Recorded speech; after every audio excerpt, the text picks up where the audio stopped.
maqaa Abbaa, kan Ilmaa, kan Hafuura Qulqulluu Waaqa tokko. Amiin. Kabajamtootaa fi jaalatamtoota hordoftoota chaayinaalii Dhangaa Lubbuu hundumti keessan bakkaa fi lafa jirtanitti nageenya Waaqayyoo isiniif haa baay'atu. Akkam jirtu? Biyya Kanaadaa keessatti har'aan guyyaa sadaffaadha. Wanta baay'ee nama gaddisiisudha kan raawwatame. Wanti Kanaadaa keessatti uumame kun maalinni nuuf immoo maal nu barsiisa? Akkasuma immoo wanti Kanaadaa keessatti ta'e kun nurratti illee akka hin taanee fi of eeggannoo maal gochuu qabna kan jedhan dhimmoota kanarratti kan waliin ilaallu ta'a.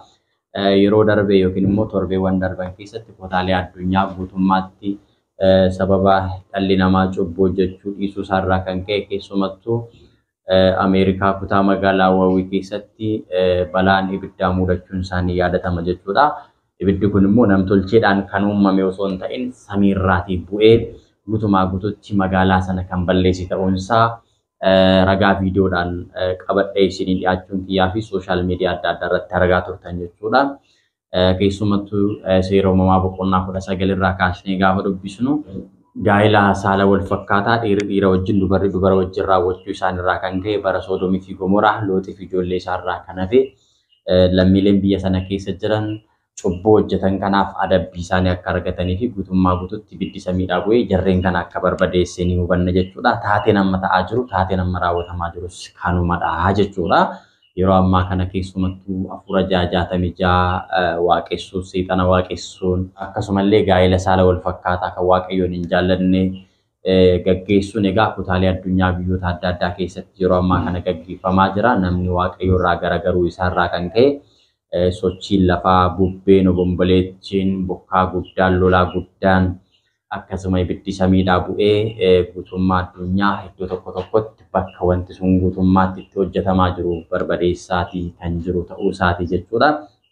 Egaa Kanaadaattis kan ta'e waanuma kana wal fakkaatudha jechuudha. Kanaadaatti wanti kun ta'uu isaatiin dursa garuu Waaqayyoon akeekkachiisa kenneera jechuudha.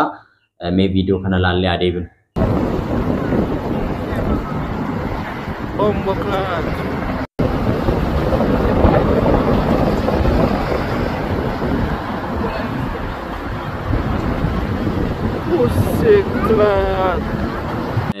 Ibiddi samiidhaa bu'ee biyya Kanaadaa magaalaa Kanaadaa sana barbadeessuu isaatiin dursa jechuudha.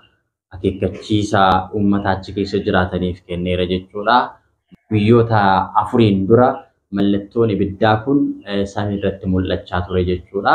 Macaafa Yoonaas irratti bara Nanawwee sabni cubbuu hojjetee Waaqayyo Yoonaasiin isaaniif ergee akka isaan gaabbii galanii cubbuu isaanirraa deebi'aniif akeekkachiisee yeroo turetti sabni Nanawwee sagalee Yoonaasiin dhagahanii xoomii qabachuudhaan guyyaa 3 fi halkan 3 horiin isaanillee akka soomuuf labsii labsuudhaaniin yaa Waaqayyo nun balleessin dhiifama nu godhe jedhanii dhiifama kadhachuu isaaniitiin Waaqayyoon dhiifama godheef irra dabarseera. Akkuma sana Waaqayyo ammas ibidda samii irratti otoo gara lafaatti gadi bu'ee osoo homaa hin balleessin dursee ibiddi akka isaanitti dhufu eegamsa akka isaanitti dhufuu danda'u akeekkachiisaaf guyyaa 3-4 dursa Waaqayyoon itti agarsiisee ture jechuudha. Mallattoo kana silaa otoo beekanii akkuma sabni Nanawwee xiqqaadhaa hanga guddaatti guutummaan biyya sanaa daa'imman armoodhaan illee arma laganii saawwan isaanillee manatti ol dachaasanii sooma qabachuudhaan eegamsa kana jalaa akka oolan wanti nutti dhufaa jiru kun cubbuu keenyaaf nutti dhufaa. Wanti kun immoo nu balleessa jechuudhaan Ameerikaatti waan ta'e irraa hubatanii osoo labsii kana labsuudhaaniin warri cubbuu hojjechaa turan sun cubbuu isaaniidhaaf dhiifama Waaqayyoon gaafatanii wanti kun irra darbuu danda'a ture jechuudha. Garuu homtuu wanta kana namni yaada isaa gara Waaqayyootti deebisee hin turre jechuudha. Laphee jabinni isaanii akkuma itti fufetti ture namoonni hundumtuu akka ajaa'ibaatti yookiis immoo akka raajiitti ilaaluudhaan viidiyoo waraabanii sooshaal miidiyaa irratti gallakkisuudhaan ala gara kadhannaatti gara araara Waaqayyootti wanti isaan deebi'an tokkollee kan hin jirre ta'uu isaarraa kan ka'e egaa eegamsi kuni wanti isaan ijaan gaaratti ol argan sun akka isaan irratti raawwatamuuf ta'eera. Egaa guutumaa guututti egaa kutaan biyya Kanaadaa magaalli isaa yeroo ammaa kana bal'inaatiin gubachaa kan jiruu fi hanga yoonaatti kan hin dhaamne ta'uu isaati jechuudha. Ragaan mul'isu jechuudha.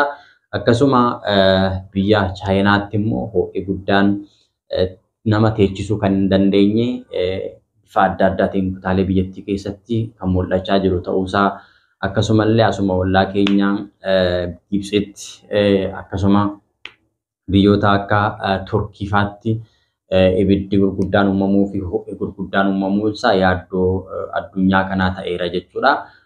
Kun egaa guutumaa guutuutti tokkoon biyyattii hundumaa fi kutaalee biyyattii hundumaa akka wal qaqqabu beekamaadha jechuudha. Sababni isaas namni yeroo ammaa kana namni gara Waaqayyootti deebi'ee Waaqayyoon galateeffachaa jiru hin jiru, namni Waaqayyoon ifama gaafachaa jiru hin jiru, namni hojii gaarii qabu hin jiru waan ta'eef iyyuu kun immoo iddoo itti namoonni cubbuu hojjetanii fi yakka hojjetanii yakka isaan irraa hin deebinetti taateen kun guutumaa guutuutti kan itti fufee raawwatamu ta'uusaa hundumti keenya hubachuu danda'u nurra jiraata.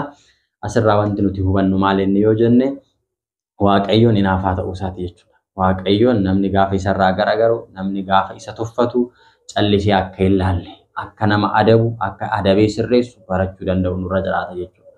Nuti Waaqayyoon hin jiru jennee namni nun argu jennee amma barbaanne yoo cubbuu hojjenne, amma barbaanne Waaqayyo irratti yookaan lafti Waaqayyoon hin jiru waan ta'eef Waaqayyoon warra isarratti ka'an irratti hinaafaa waan ta'eef egaa bifa kana adabee dhaloota jallaa balleessaati kan jiru jechuudha.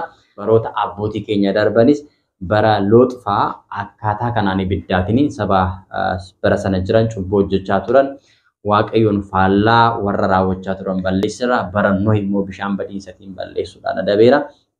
Bara Yoonaas immoo warreen gaabbii galanii gara Waaqayyootti deebi'an immoo oolchera jechuudha. Kunis egaa waan kana jalaa ooluu kan dandeenyu gaabbii galuudhaan, Waaqayyoon dhiifama gaafachuudhaan, qalbii keenya jijjiirrachuudhaan gara Waaqayyootti deebi'uudhaan jechuudha ooluu kan dandeenyu.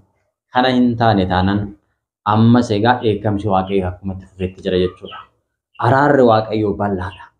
Araarri Waaqayyoo guddaadha. Waaqayyoon obsisaa bal'aadha, guddaadha. Garuu obsi Waaqayyoo daangaa qaba waan ta'eef egaa cubbuun dhalli namaa hojjetu daangaa waan darbeef amma Waaqayyoon addunyaa kana guutumaa guututti adabeeti kan inni itti agarsiisaa jiru waan ta'eef iyyuu dhaloonni hubachuu danda'u yoo jiraate, namni sammuu qabu yoo jiraate waa kanarraa waa baay'ee barachuu danda'utu irra jiraata.